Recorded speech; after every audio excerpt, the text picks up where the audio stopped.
প্রিয় শিক্ষার্থীবৃন্দ, আশা করি তোমরা ভালো আছো। আমিও ভালো আছি আলহামদুলিল্লাহ। সাবলাইনিয়া সরকারি পাইলট উচ্চ বিদ্যালয়ের অনলাইনের ক্লাসের পক্ষ থেকে তোমাদেরকে শুভেচ্ছা ও অভিনন্দন জানাচ্ছি, স্বাগত জানাচ্ছি। প্রিয় সপ্তম শ্রেণীর শিক্ষার্থীবৃন্দ, আজকে আমরা আমাদের নির্দিষ্ট পাঠ্যসূচি অনুযায়ী আইসিটি বিষয়ের ক্লাস নেব। আইসিটি বিষয়ের আমরা দ্বিতীয়তে ক্লাস নিব।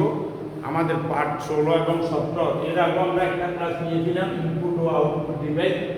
এর আগে আমরা কিছু ইনপুট ডিভাইস নিয়ে আলোচনা করেছি। আজকে আমরা আউটপুট ডিভাইস নিয়ে আলোচনা করব। যে সমস্ত কম্পিউটারের বিভিন্ন যন্ত্রের মধ্যে যে সমস্ত যন্ত্রগুলোর মধ্যে যেগুলো আউট ডিভাইস অর্থাৎ ডিভাইসগুলোর মধ্যে আউটপুট ডিভাইস, এগুলো নিয়ে আমরা আলোচনা করব। এর মধ্যে আমরা কম্পিউটারের আউটপুট ডিভাইসের মধ্যে আমরা যেমন monitor, printer, multimedia, projector, sound box, এগুলো হলো আমাদের আউটপুট ডিভাইস। এর মধ্যে আমরা আজকে যেমন প্রথমেই আমরা মনিটর নিয়ে আলোচনা করব। কম্পিউটারের মনিটর, কম্পিউটারের একটি আউটপুট ডিভাইস। আমরা সবাই জানি মনিটর অর্থাৎ কম্পিউটারে আমরা যে কাজগুলো করব, সিপিইউ সেন্ট্রাল প্রসেসিং ইউনিট অর্থাৎ কেন্দ্রীয় নিয়ন্ত্রণ যন্ত্র থেকে আমরা যেই কাজটুকু করব, এগুলো আমাদের দেখার জন্য আমরা মনিটরের পর্দায় আমরা দেখি। মনিটরটা এলইডিতেও এখন পাওয়া যায়। মনিটরটা আমরা মনিটরের মধ্যে আমরা যে কাজগুলো করব এটাকে ডিসপ্লের মধ্যে মনিটরের আমরা এগুলো দেখব, এবং এটা কম্পিউটারের একটি আউটপুট ডিভাইস। মনিটরটা একটি আউটপুট ডিভাইস। এরপরে আমরা প্রিন্টার, যেমন প্রিন্টারও কম্পিউটারের একটি আউটপুট ডিভাইস। তো এর মধ্যে প্রিন্টারের কাজ হলো আমরা যখন কম্পিউটারে কোনো ডকুমেন্ট তৈরি করব, কোনো কাজ করব, এটাকে আমরা প্রিন্ট করার জন্য আমরা প্রিন্টার ব্যবহার করে থাকি, বা বিভিন্ন ধরনের ডকুমেন্ট, কাজ বা ছবিও আমরা প্রিন্ট করতে পারি। এগুলো আমরা প্রিন্টের মাধ্যমে আউট করে থাকি। এই কারণে এটার নাম কম্পিউটার থেকে আউটপুট করে থাকি, বাইরে করে থাকি আমাদের প্রয়োজনীয় তথ্যাদি। এই কারণে এটা কম্পিউটারের একটি আউটপুট ডিভাইস হিসাবে পরিচিত, ব্যবহৃত হয়। এরপরে হলো মাল্টিমিডিয়া প্রজেক্টর। প্রিয় শিক্ষার্থীবৃন্দ, তোমরা জানো মাল্টিমিডিয়া প্রজেক্টর তোমরা দেখেছো, পরিচিতি লাভ করেছ।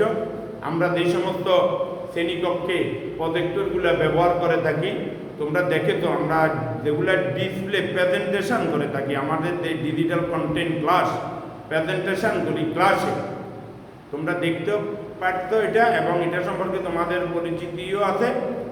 এই যে প্রেজেন্টেশন করি যে প্রজেক্টরের মাধ্যমে আমরা কম্পিউটার ব্যবহার করে কম্পিউটারের যে ডাটাটা, যে কন্টেন্টটা, ভিডিও কন্টেন্টটা, অর্থাৎ প্রজেক্টরের মাধ্যমে, মাল্টিমিডিয়া প্রজেক্টরের মাধ্যমে আমরা পর্দায় আমরা ডিসপ্লে করি অর্থাৎ প্রেজেন্টেশন করি, দেখাই।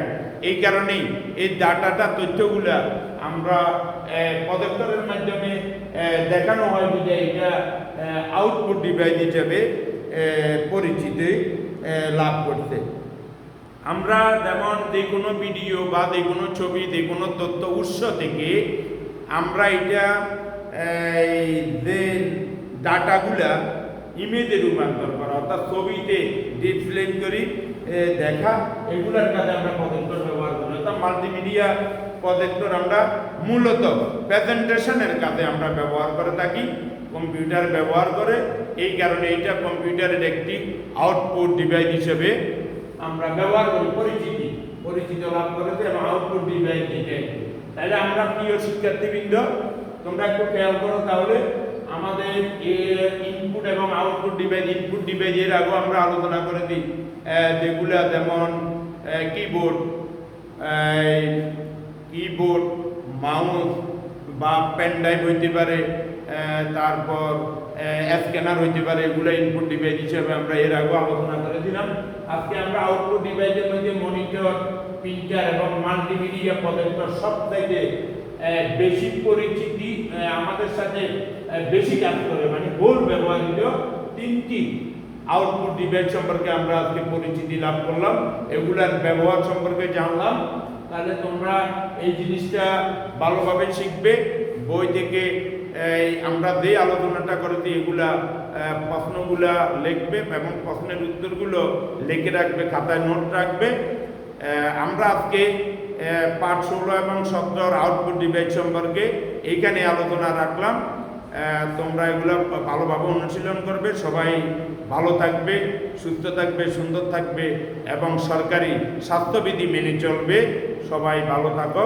আল্লাহ হাফেজ।